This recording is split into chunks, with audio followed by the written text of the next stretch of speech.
A few weeks ago, I sat in the crowd at your high school graduation. Same ceremony, same campus. 50 years ago, I was the one in the cap and gown. And now it is you, my grandson Lucus, walking across that same stage. I listened to the speeches, the music, the cheers, and I couldn't help but think, if I just had a few minutes to share something that mattered, something lasting, what would I say to you? And then it hit me. I want to pass on the wisdom of a young woman who changed the world, not by being loud or flashy, but by being faithful, brave, and true. Claire didn't begin her journey with plans or credentials. She began with prayer. Every day, she put her life in God's hands. She trusted that even when the road was uncertain, she was never walking it alone. That's where your journey should start too, Lucas.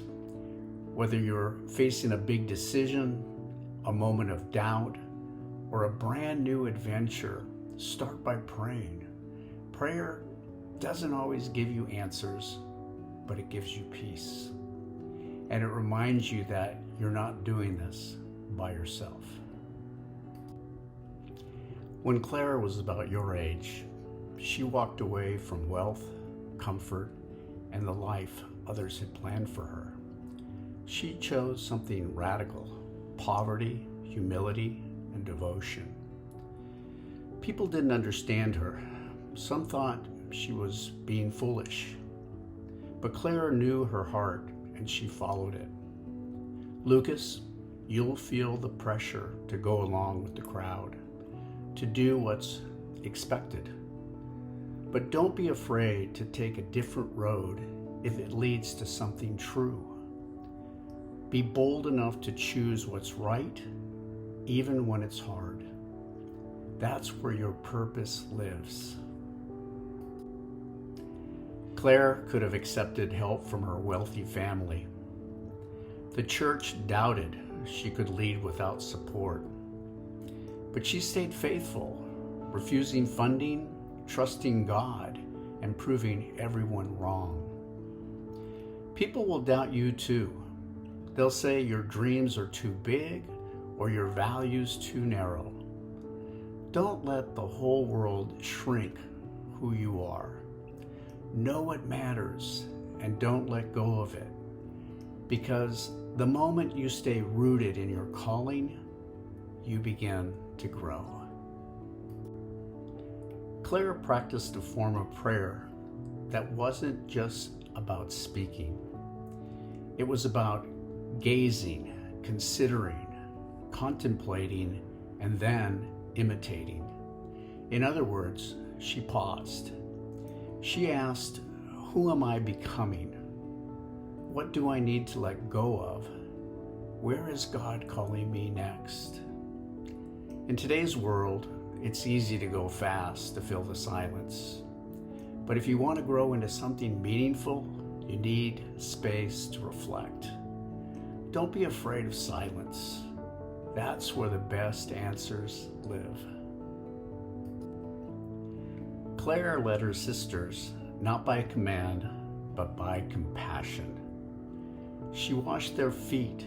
She cleaned their space.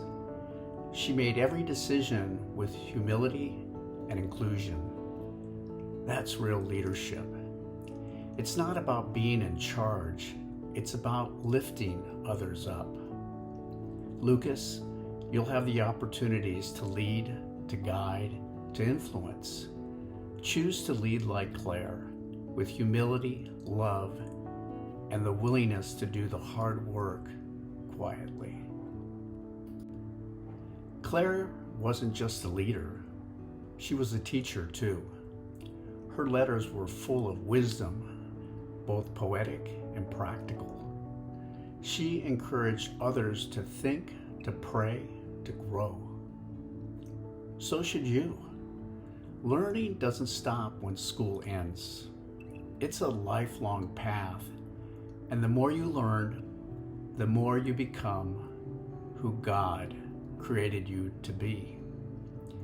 Stay curious, stay teachable, stay open. Clare founded an entire religious community, and she wrote a rule to guide them, becoming the first woman in church history to do so. That's legacy. Lucus, whatever you build, your faith, your work, your relationships, do it with care. Let your life speak long after you're gone. Leave something beautiful behind. Lucas, these lessons from Clare, faith, courage, humility, purpose, they're not just for the 13th century. They're for today, for every young person stepping into the new world, and for my grandson heading to Arizona State. Lucas, be bold, be prayerful, be compassionate, be yourself, and let Clare's life remind you, you're never too young to be brave. With all my love, God bless you.